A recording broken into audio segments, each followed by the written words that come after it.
even at a small age, we knew what that little blue car meant. And I can still vividly see the little blue car with the yellow words on it that said U.S. Air Force. And as kids being out in the yard playing, if one of those cars went down the road, we knew what it meant. And we were actually outside playing when that car pulled into our driveway. The squadron commander and the Catholic chaplain came to our house off base, and you got the proverbial knock on the door, and some kind family took the four of us kids and scuttled us away, and Mom spoke with the adults and was told by the squadron commander that it probably would be a very long time before there was any answer. It was day after Christmas. The green car pulls up, and I just remember the doorbell ringing, my mom answering the door. She let out a cry, and my brother came up behind her and told the guys to go away, that this is not true. And that's when they handed the telegraph that they were trying to read to my mom. And she gathered us kids around, and she just said, this is a telegraph. I don't know if this is true, but this is what it says. And I'm not going to believe it until I see your dad. They knew to notify my dad at the police station. When Dick had been wounded before, I think it was just a Marine or two Marines went to the station. This time, it was a Marine and a priest. And I think my dad, his shoulders just had to have dropped at the sight of them. Most Gold Star families, when they see the car pull up or somebody coming up to the door, they got an idea.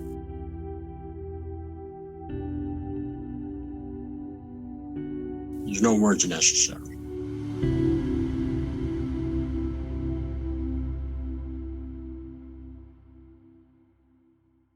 That was Cindy Stonebreaker, Tony Cordero, Sandy O'Day, and Brian Murphy, each remembering the day their families were notified that something tragic had happened in Vietnam. For the tens of thousands of families who received the news that someone they love was wounded or missing or killed in action, their lives are divided at that moment. There's before they received the news, and there's after. Well, imagine being the person whose duty it was to split someone's universe in two. The person who drove the car and rang the doorbell.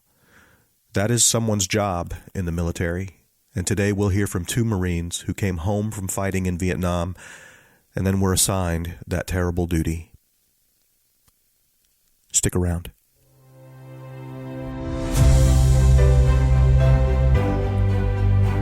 From the Vietnam Veterans Memorial Fund, founders of The Wall, this is Echoes of the Vietnam War.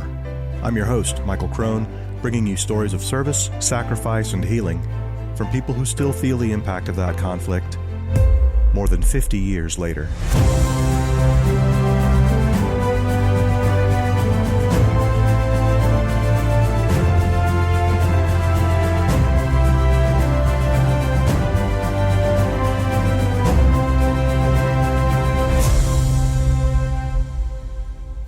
This is episode 51, No Words Necessary. Ron Morgan grew up in Michigan, and after finishing college, in order to avoid the draft, he joined the Marine Corps. Like all Vietnam veterans, Ron's life has largely been defined by the time he spent in country. But that isn't the only period of his life that left a deep mark on him. When his war was over, he found himself stateside with what has to be one of the worst jobs in the world.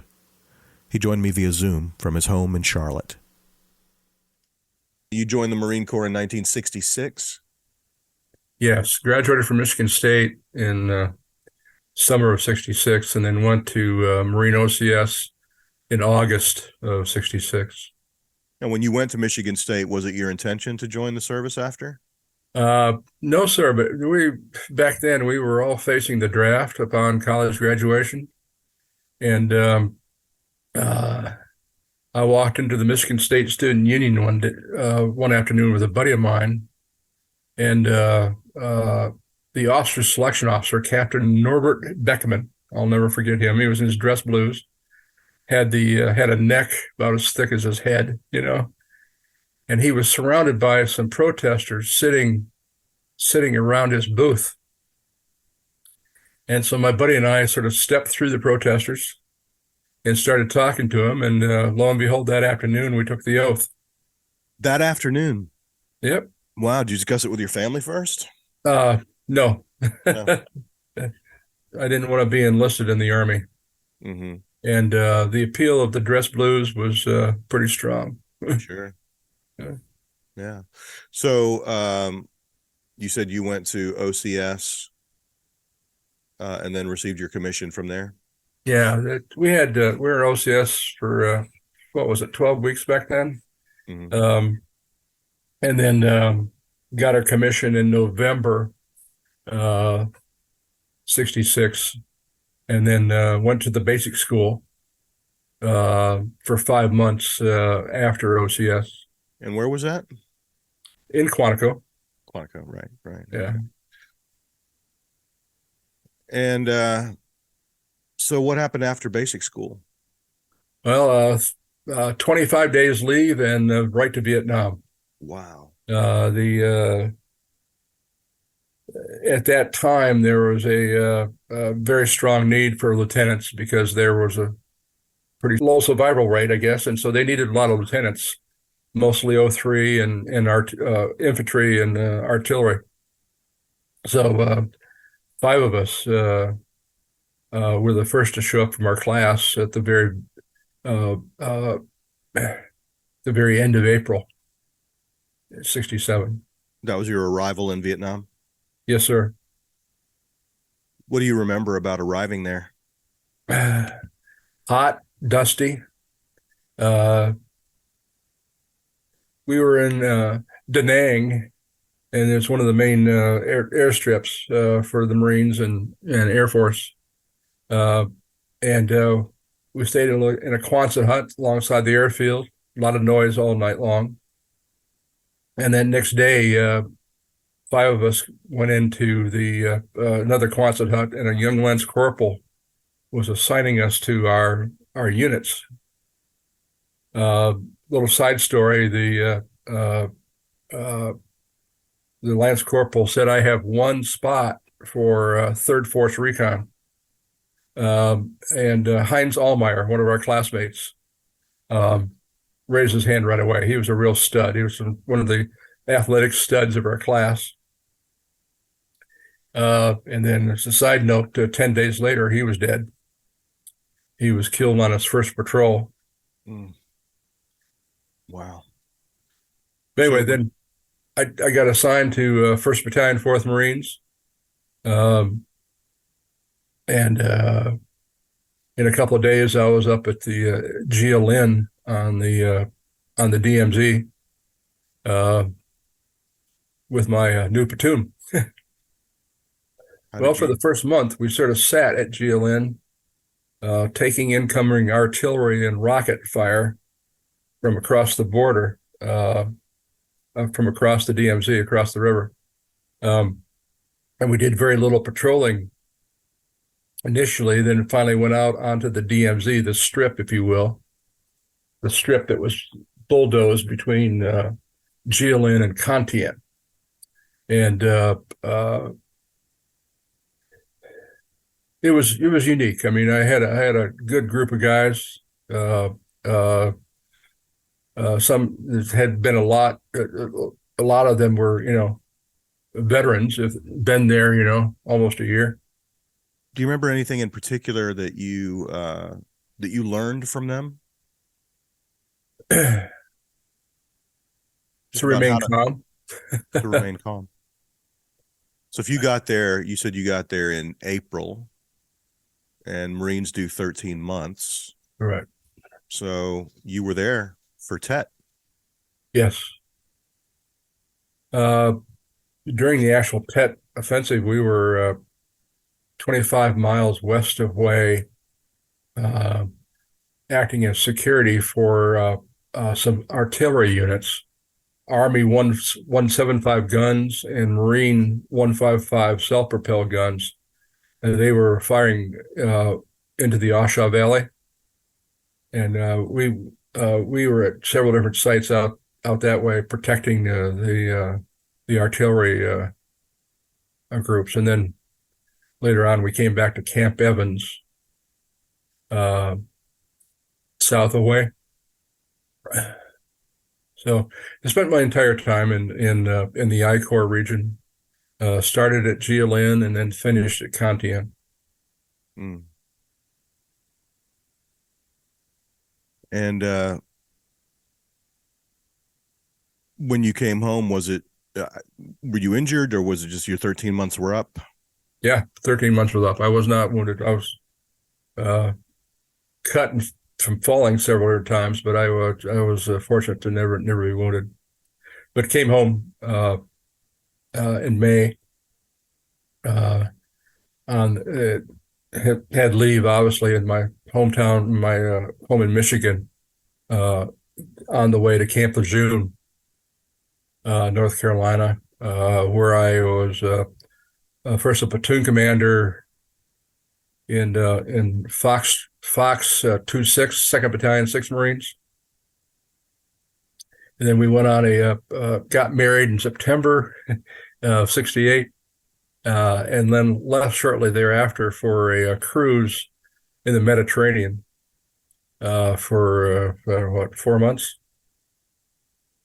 And down there, I became the XO executive officer at H&S Company. Then I became the commanding officer of H&S Company. You're a captain by this time. Not,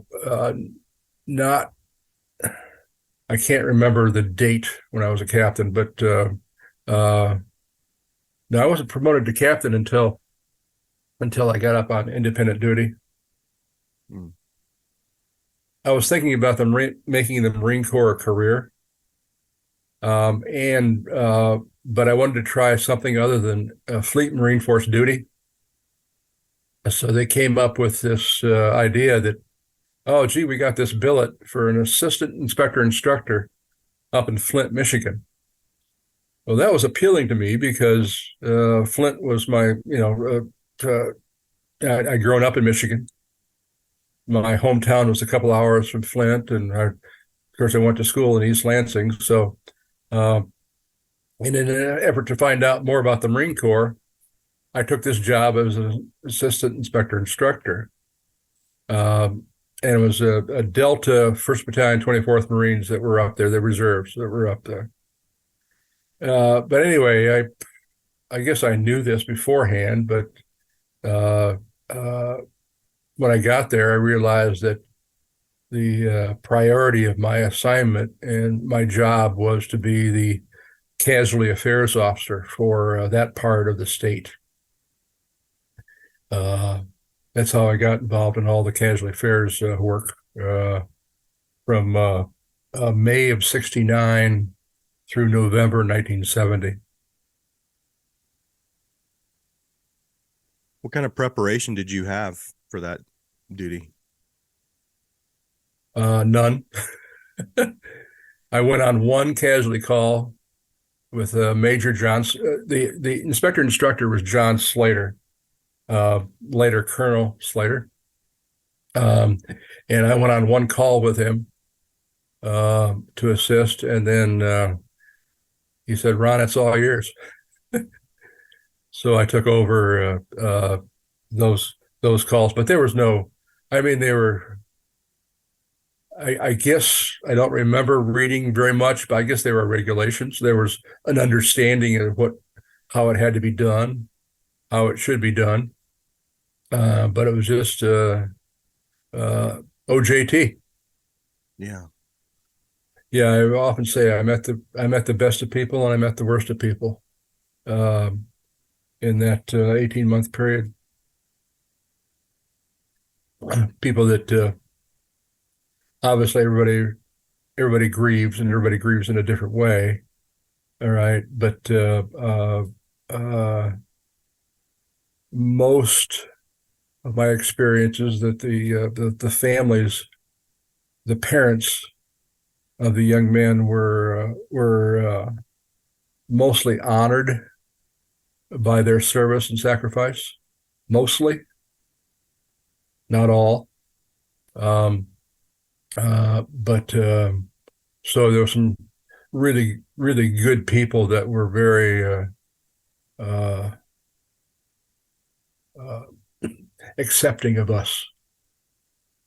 Because one of the requirements is that talk about training. One of the things you have to do is you have to after you sit down with them initially, inform them and tell them the timeline that you've been hopefully have been provided. The casualty affairs officer is required to be with the family to assist with all the paperwork, and getting the insurance thing straightened out, of getting back pay straightened out, of receiving uh, their deceased son's stuff. All right, so that's part of the requirement.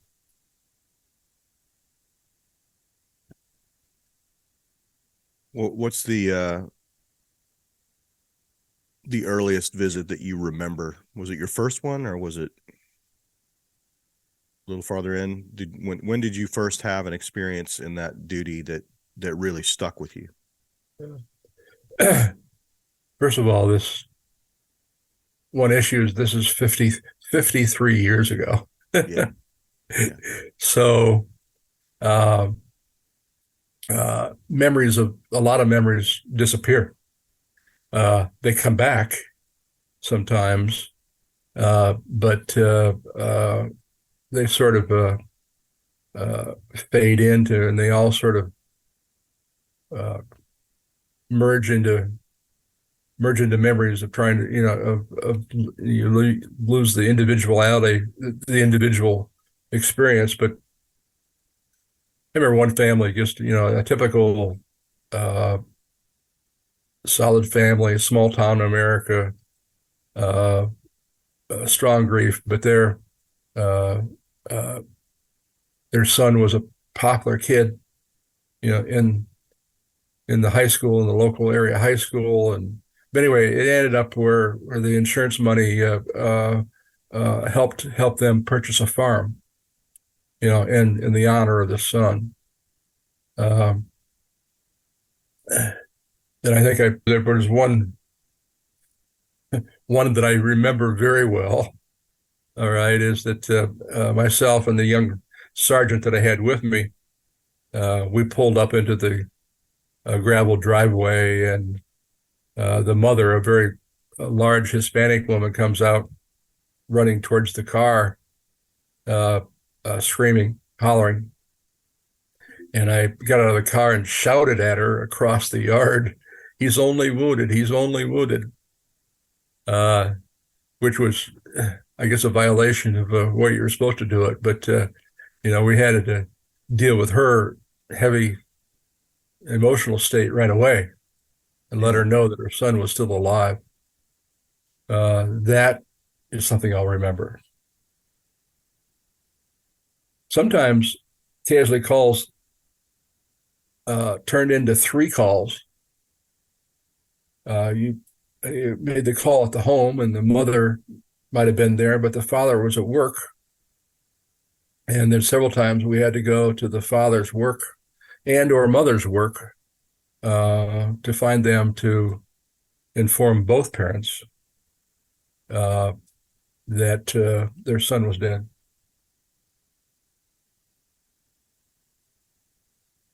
So if the Marine is married, I mean, is there some sort of protocol that tells you who you have to inform first? Like if the Marine is married, does the spouse top the parents?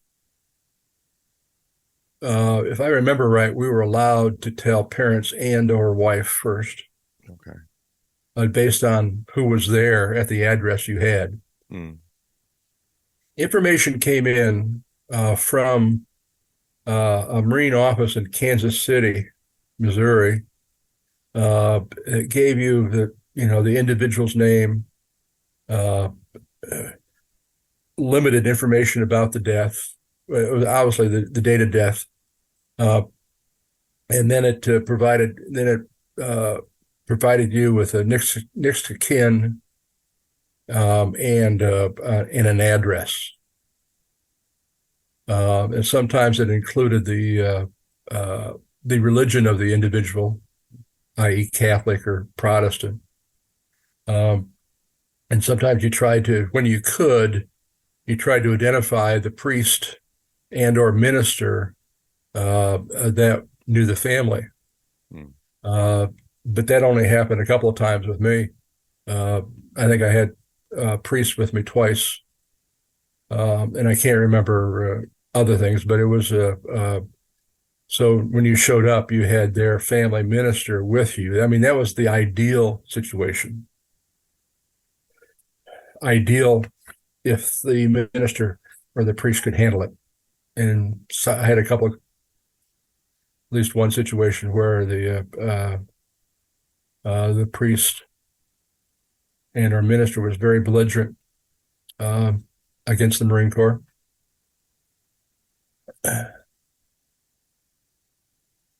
And we had several times too when there were male cousins, brothers, cousins, whatever, that were somewhat belligerent, but we were usually able to calm that down.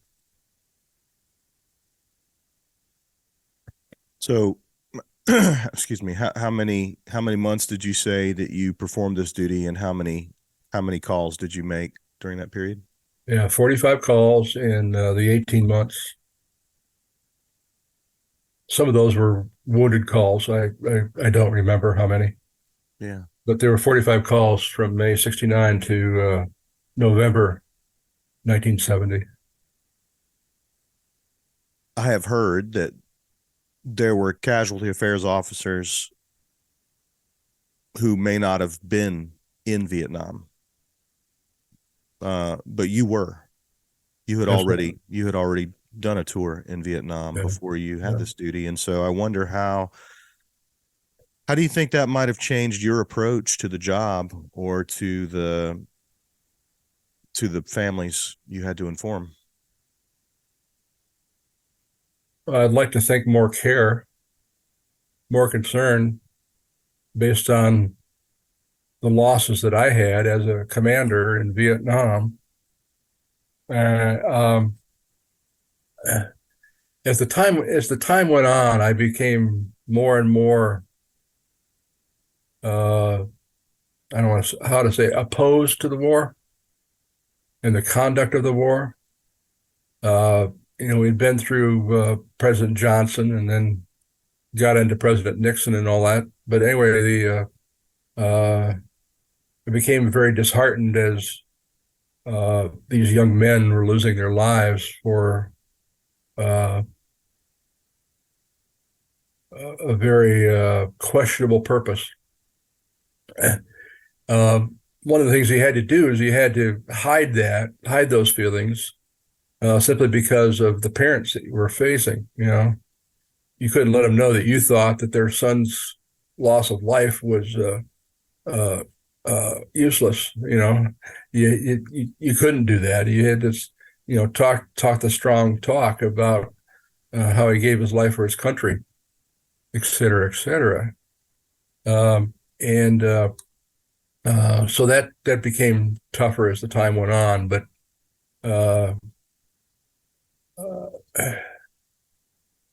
we had one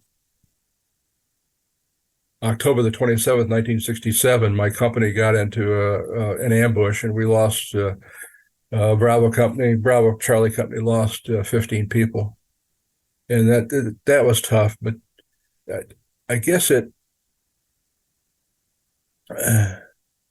made me want to make sure that I did my duty as the casualty affairs officer the best that I could. Partially because of those losses that I suffered myself. Did you ever feel like those 15 guys were with you on these calls? Yeah, some, yes. Yeah.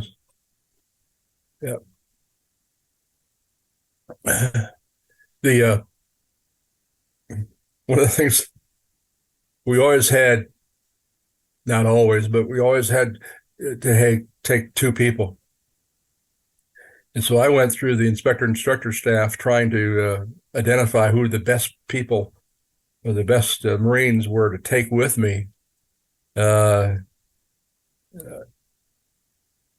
I mentioned that our first sergeant of our instructor, active duty guy, he had problems controlling his emotions uh, on these calls, and he cried all the time.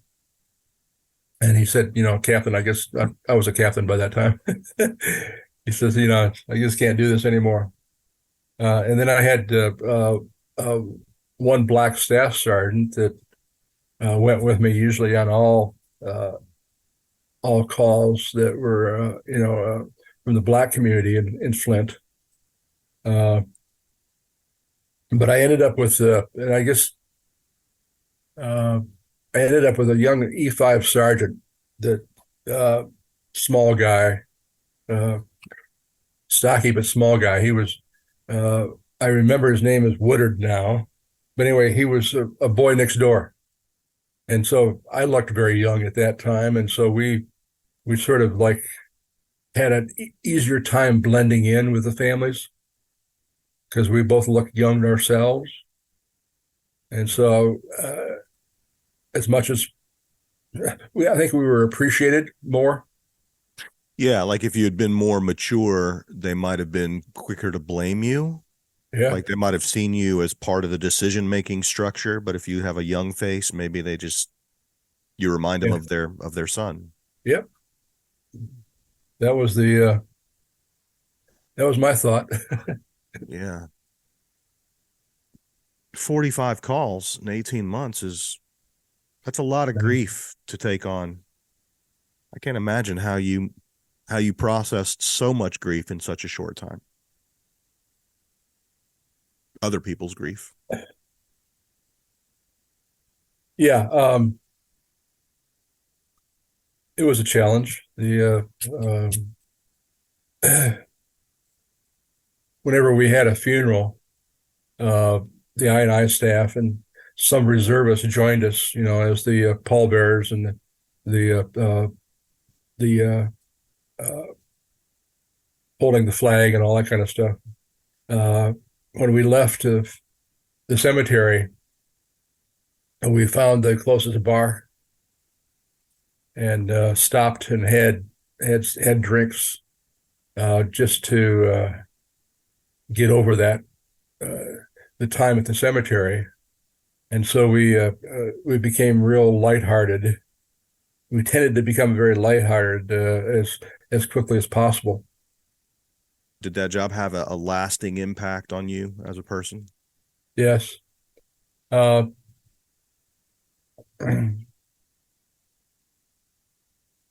believe that most of us, my classmates I'm talking about now, we all suffer from some form of PTS.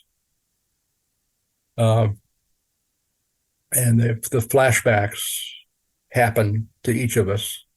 The dreams are still there. The nightmares are still there.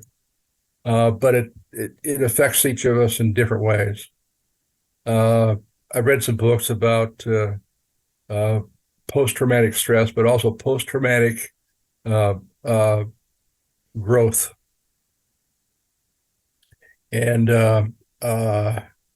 one of my results, or one of my what's the word I want, is that I get very emotional very quickly. It usually involves somebody else. I mean, I can cry on the drop of a dime, you know, from an emotion of whatever. So hearing some great music or somebody accomplishing something very very good, I get emotional over that. Mm-hmm. And I don't think I ever was that way before. But it's post-traumatic growth just means emotions are on the tip of your our experience. The experiences of combat, the experiences of being a casualty affairs officer never leaves. How did you get out of that job? Yeah, my expiration of active service was supposed to be November the 15th, 1970. I had extended for 1 year to go on independent duty. Well, I was still thinking about making the Marine Corps a career. And so in the fall, late summer, fall of 1970, I applied for augmentation. And when you're a reserve officer, you have to apply for augmentation to be accepted into the USMC. All right. Well, the problem is that the results of the augmentation board were not going to be published until December 70. So anyway, the major and some others pulled strings and found out from headquarters Marine Corps that I was going to be accepted for augmentation. So anyway, we're into November, and the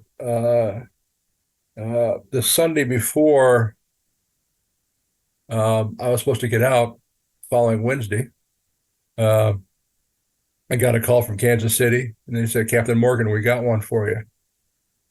And it was a casualty.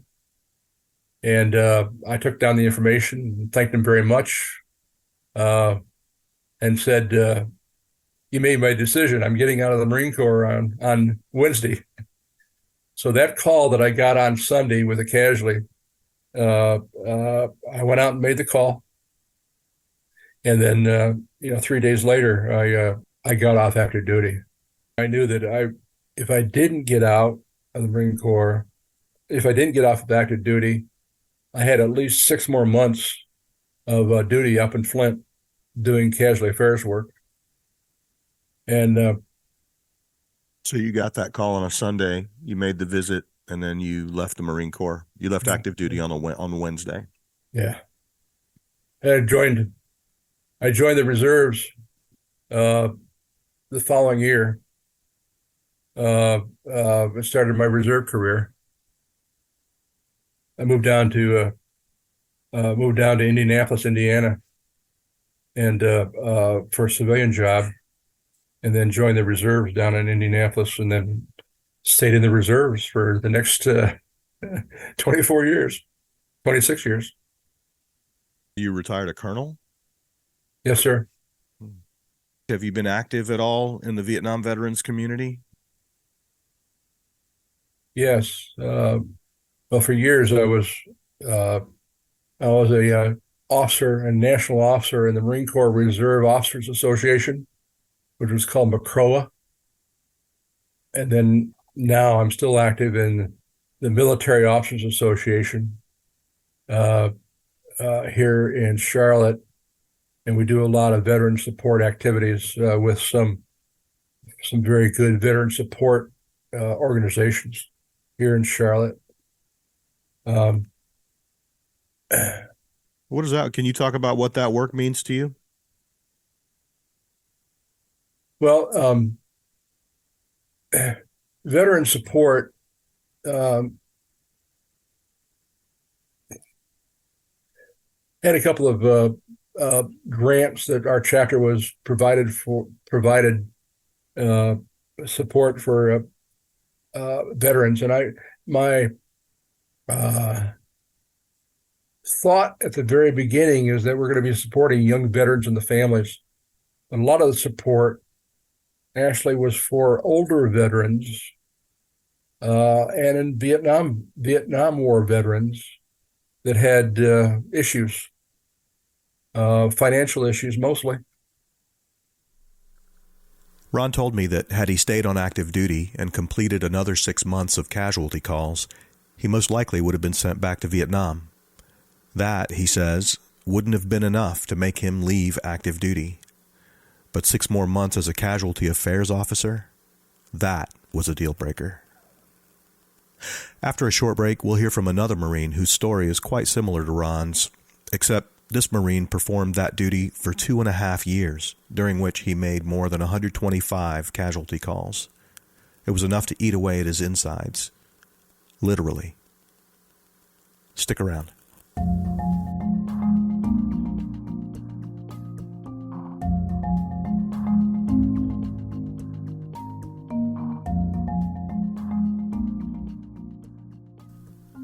On Veterans Day 1996, VVMF unveiled an exact replica of the wall that could be packed into an 18-wheeler and hauled to cities and towns all across America. Since then, the wall that heals has been displayed in nearly 700 communities throughout the nation, spreading the healing legacy of the Vietnam Veterans Memorial to millions of visitors. If you want to know more about this traveling exhibit and the impact it can have on a community, check out episode 15 of this podcast. The Wall That Heals and the Mobile Education Center that travels with it will be in College Station, Texas, April 27 through 30, and Kyle, Texas, May 4 through 7. To see the rest of this year's tour schedule and to learn how you can bring the Wall That Heals to your town, visit vvmf.org. Hi, I'm Anne Margaret. I went to Vietnam to entertain the troops in 1966 and 1968. My guys, my gentlemen, if you lived through the Vietnam War era, you know the impact that the war had. But today, we are in danger of history being lost. Current generations know very little about the war or the people who served. As more of our Vietnam vets pass away each day, their stories are being lost to history. Together, we can change that. The Vietnam Veterans Memorial Fund is the organization that built the wall. It works to ensure that future generations will understand the war's impact. Let's help keep the promise that the wall was built on. Never forget. Visit vvmf.org to find out how you can get involved. The Registry is an online community created by VVMF that connects veterans of the Vietnam War era with each other. By signing up for the registry, you can upload and share stories and images, connect with others who served during the Vietnam era, and connect your service with people you knew whose names are now on the wall. Join the community and preserve your legacy or a family member's by signing up today at vvmf.org/registry.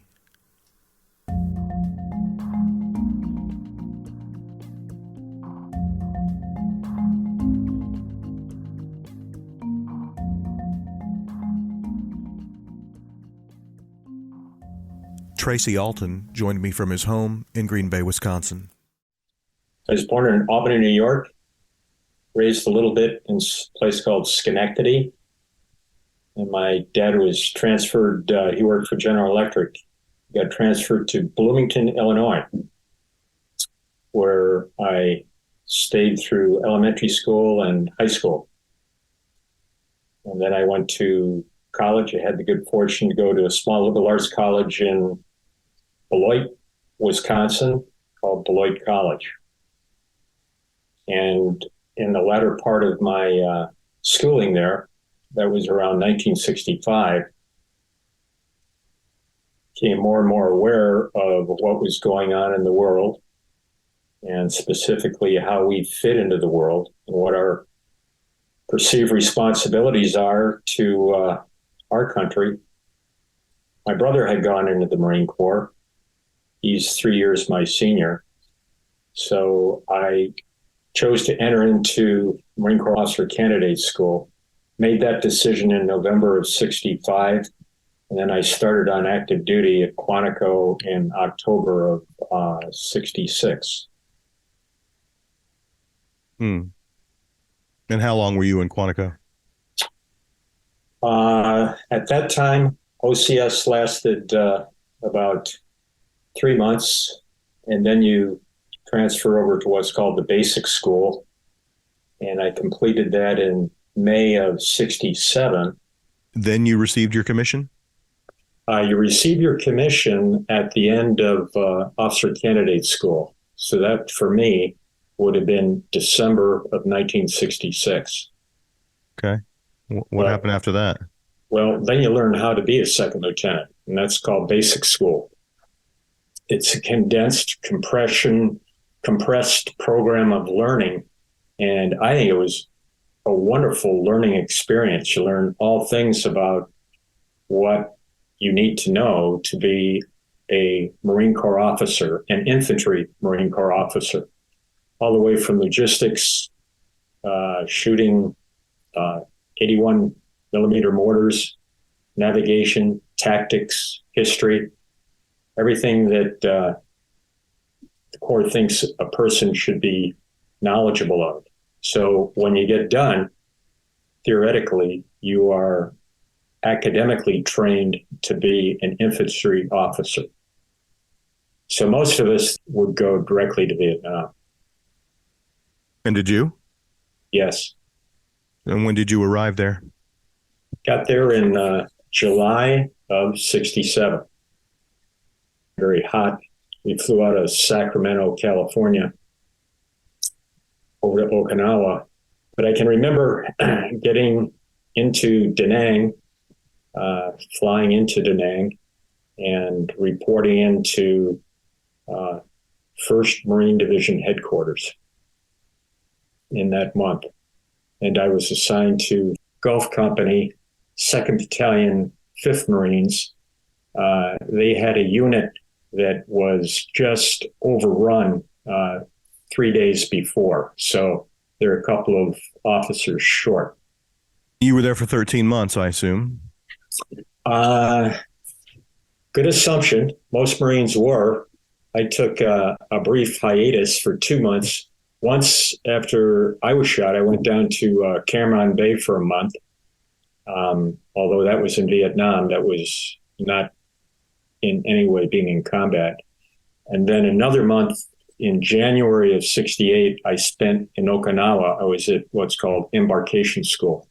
Basically, you're training to how to load ships. Okay.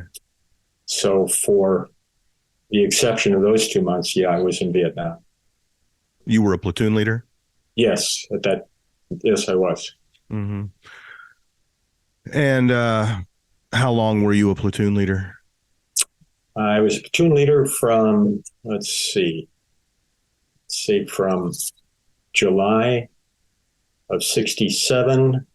And then after I came back from embarkation school, I was transferred to another unit. That's when we had the Battle of Hue in 1968. I went over to Fox Company, still a platoon leader. And then I was reassigned to be what's called the S2, or the intelligence officer for the battalion. And I did that for probably the last 3 or 4 months of my tour in Vietnam. Mm. Can you talk a little bit about coming home? Once again, Michael, I consider myself so lucky to be talking to you today and just being here.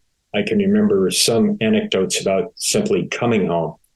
At the time, we were stationed when I was coming home on Highway 1. And this is we were just south of Phu Bai. So we're making our way down, both myself and one of the sergeants on my staff in a Jeep. And we passed by a place called Hai Van Pass. And we continued on, got into the airport. And later on that day, after my sergeant returned, got word that there was an ambush that was conducted on that very road about an hour after we had gone through. So just to be going home was a sheer lucky opportunity for me. Apparently, they decided not to spring the ambush on just one Jeep, but were waiting for convoys typically frequented both going north and south. Then when I arrived back into Travis Air Force Base, I had a friend of mine that was in college, rather he was going to graduate school. And Tim picked me up and we spent a night in San Francisco. I felt very much out of place going to a bar that was filled with many folks that took a different position on the war. So that was like 3 days before I almost got blown up in that yet to be sprung ambush. And 3 days after that event, there I was having a beer with people that were looking at the world in a different way. I was fortunate, though, because from there I went to back home to Illinois, where my parents were. My father and mother greeted me at the airport.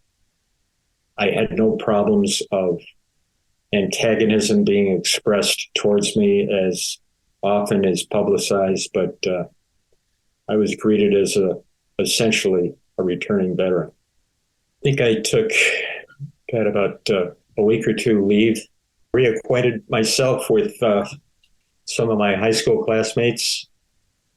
But it was a quick hiatus there between coming back, and then I went down to Lejeune, enjoying the drive. Okay. I was in Camp Lejeune for about 2 or 3 months, and the unit was getting ready for a med cruise, but I happened to be living in the Bachelor Officer Quarter, a room away from a recruiter who convinced me, or I allowed him to convince me, of the pluses of extending in the Marine Corps. And we have the reserve unit component of the Marines throughout the United States. And with each unit, there at least was what's called an inspector-instructor staff of about 9 active duty Marines that would be responsible for assisting the reserve unit to conduct their training on both a monthly basis and the 2-week active duty during the summer. And that was very appealing to me. I thought in a loosely developed plan, I could choose a city of my choice and maybe go to law school. So that's the plan that I envisioned. Had that been an ambition for you for a long time? No, probably as I was aging a little bit more, looking more closely about what do I want to do with my life, that appeared to be really a viable option. Okay. So Milwaukee, Wisconsin was a point and an assignment that one could avail themselves to. And I remember the recruiter saying, there is another ancillary duty, and that is being a casualty assistance officer. But what you do there is to make maybe a couple of calls a year advising the next of kin of the situation. And I didn't give it that much regard at the time. So I said, okay, I think I could do that. So in about September of 1967, I transferred to Milwaukee, Wisconsin, and became part of the instructor staff there. My title was the assistant inspector instructor, and my primary job became that of a casualty assistance officer. In the time that I was there, I made about a minimum of 125 calls. Over what kind of period are we talking about? Until June of 71. Within that period of about 30 months, we made over 125 calls. But the scope of duties would be, not to underestimate what you said, would be, number one, to professionally, yet in a supportive manner, notify the next of kin of what happened to their Marine, whether it be their spouse or son. And from there on, it would be all the things associated with that, from the notification, helping them to the degree that we could build a support base of significant others in their life to move through this process and to make sure they were connected with the other helping resources that existed. And then to stay available to them if they felt our help would be in any way of meaning and help to them. Mm-hmm. So you would be involved, for example, or somebody on your team would be involved in making burial plans, that sort of thing? Yes.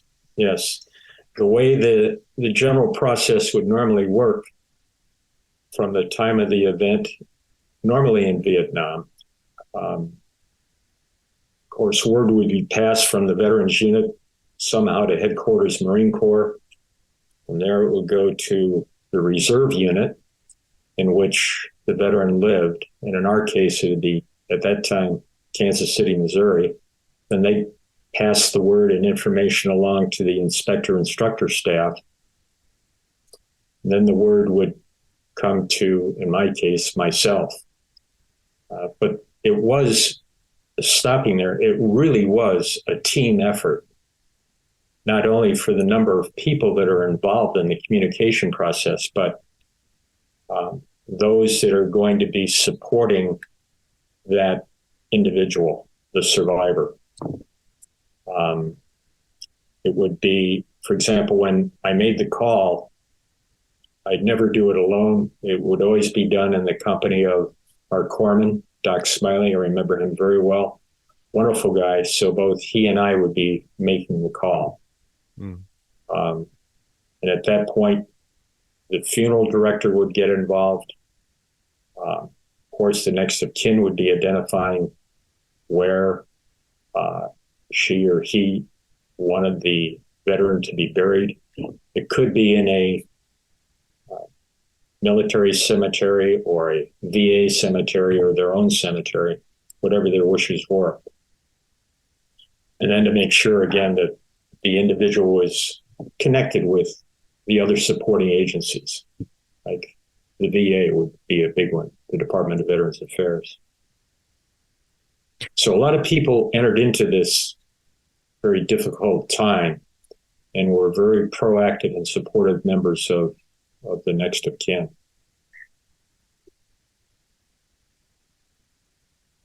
I assume that you accompanied an experienced person before they made you do it on your own?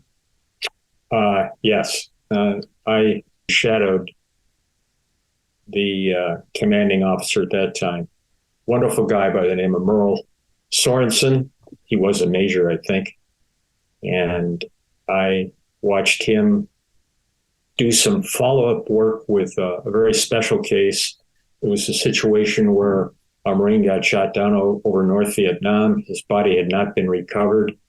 And Major Sorensen was trying to help the mother, who was a very outspoken lady, in trying to gain more insight and understanding and action that would resolve her questions.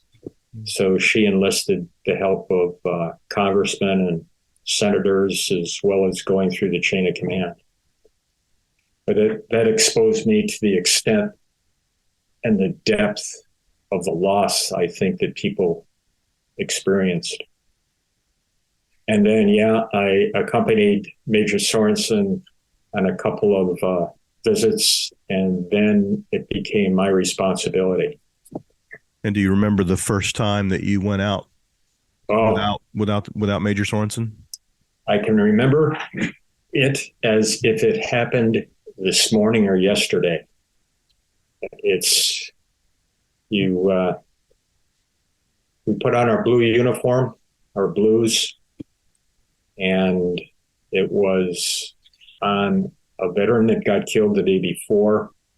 So Doc and I got into the Marine Corps green station wagon, drove down to South Milwaukee, something like South 17th Street, parked in front of one of these wonderful duplexes that the south side of Milwaukee is famous for, and walked up and climbed up the stairs, knocked on the door, and presented ourselves to the lady. I'll just give her the name of Mrs. Wisniewski.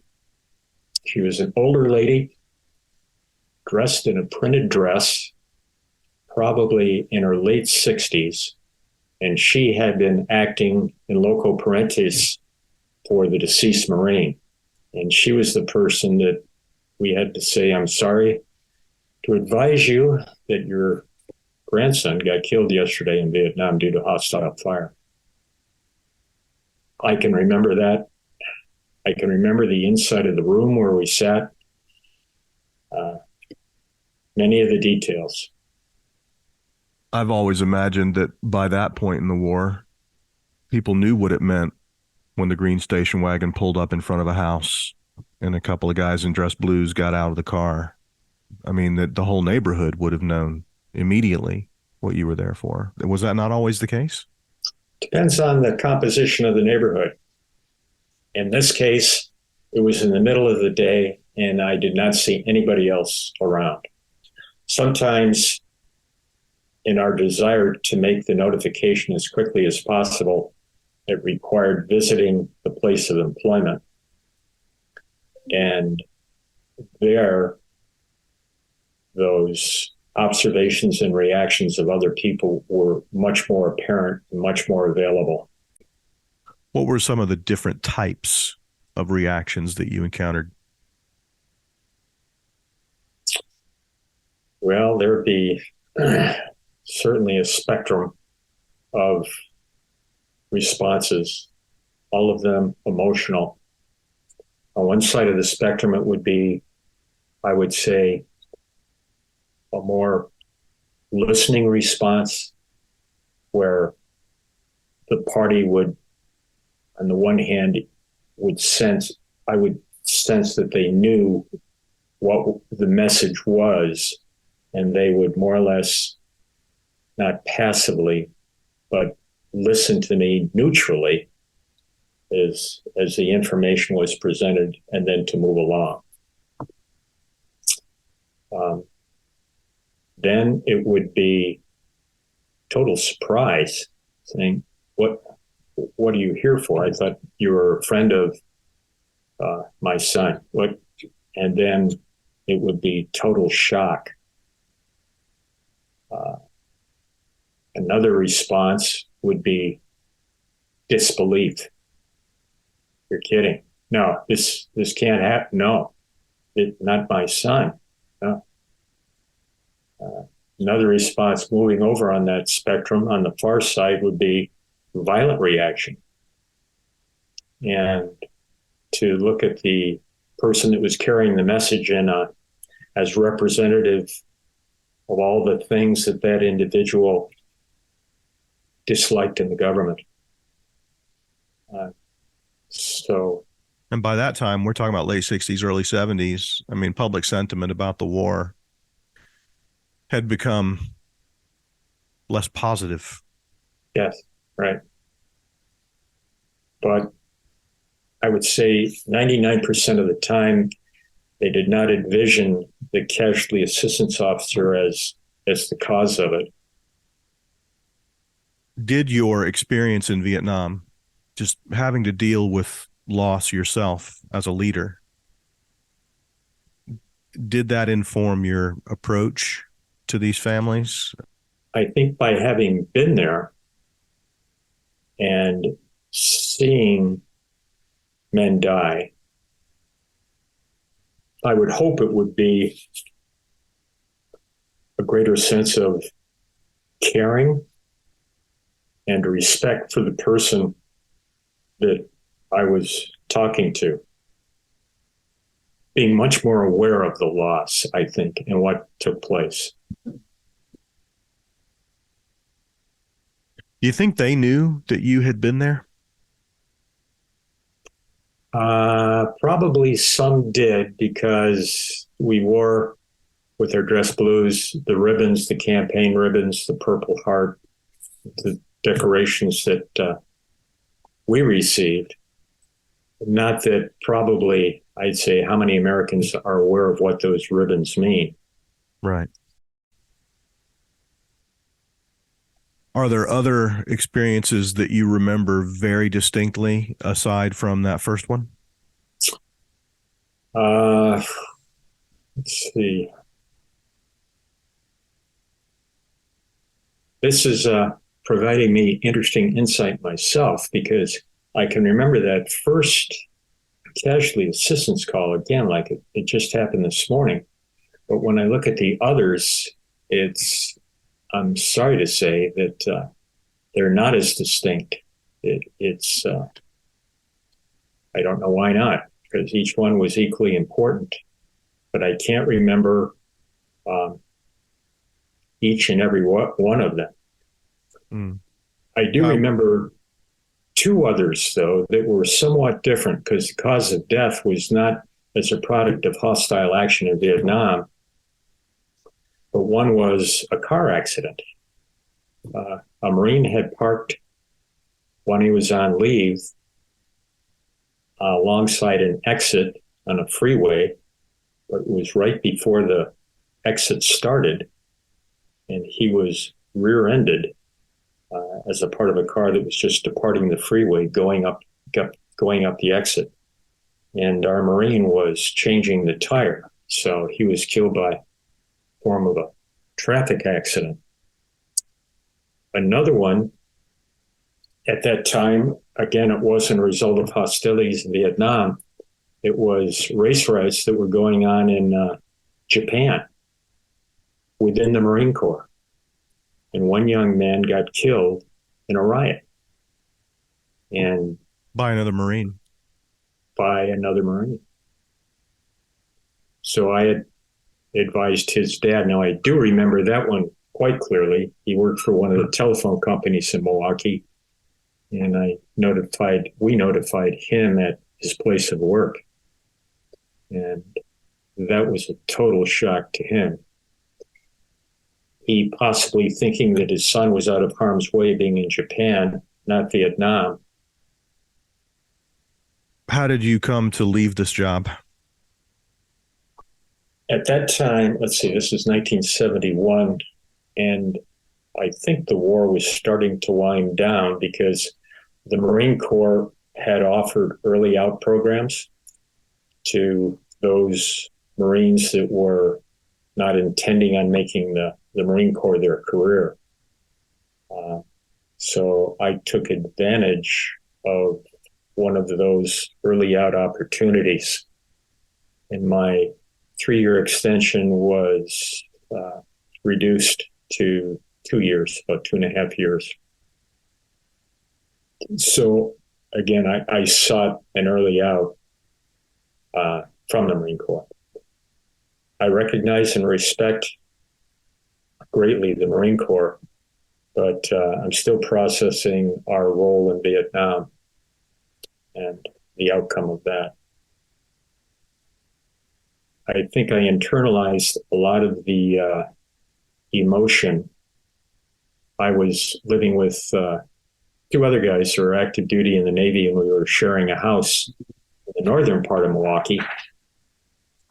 And I had a bleeding ulcer. Matter of fact, I had almost passed out because of the blood that I lost.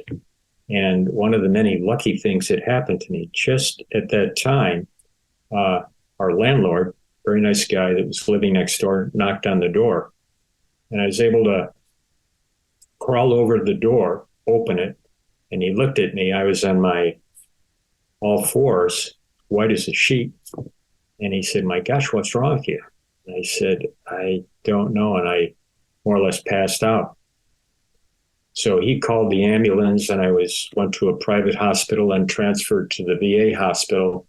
And I had diagnosed as a bleeding ulcer, and I was bleeding rather considerably internally. And I attribute that bleeding, the ulcer, to the stress in large part that I was suppressing or not handling well. Drinking only goes so far in handling that thing. So it resulted in what's called a gastrectomy. Part of my stomach was removed. And then the stitches from that operation separated, and I was operated again a second time, and more was taken out. So I was almost boarded out of the Marine Corps, but considered competent, physically capable of continuing to do my duties until I got out. So that's one of the impacts doing that type of duty had on me. And where did you go, and what did you do next? I met a friend of mine who said, "Hey, Tracy, have you heard about this thing called the GI Bill?" And I said, "What's that?" And he said, "The VA will give you money for going to school." And I said, "You mean a low interest grant? Or rather a low interest loan And he said, no, this is actually money you get for going to school. And I said, Dan, you got to be kidding me. What? And he said, why don't you go down to the VA and talk to him? I had not even heard of the VA nor what this agency was. So I went down to the regional office in Milwaukee at 342 North Water Street and talked to the gentleman who was called a Veterans Benefits Counselor. He answered my questions, introduced me to GI Bill.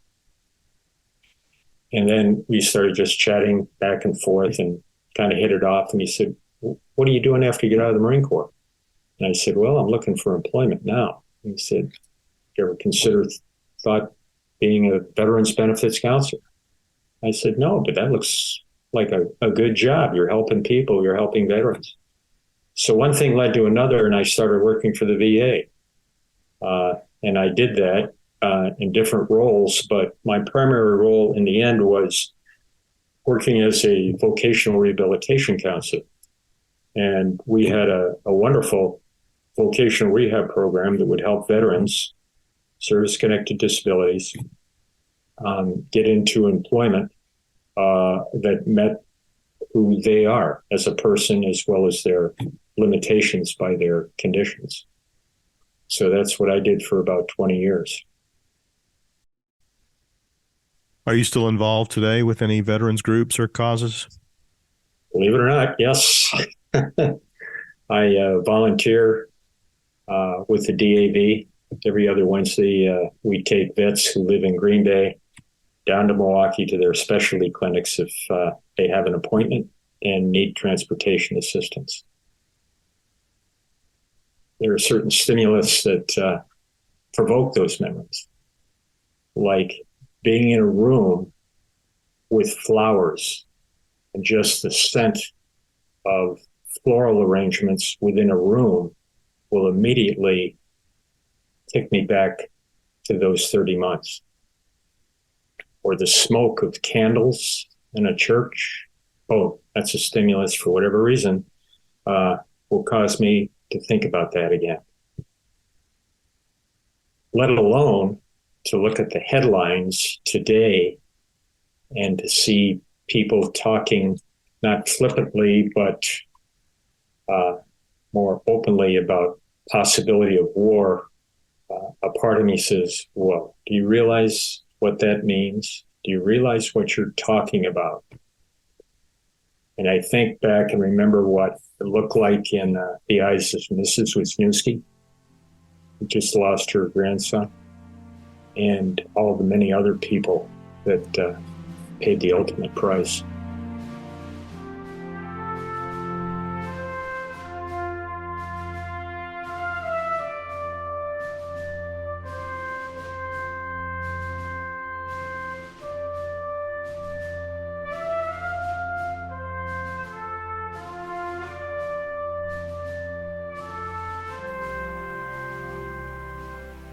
Our sincere thanks to Tracy Alton and Ron Morgan for sharing their experiences with us, and to Dan Moore, one of our Yellow Hat volunteers at the Wall, for introducing us to them. We'll be back in 2 weeks with more stories of service, sacrifice, and healing. We'll see you then.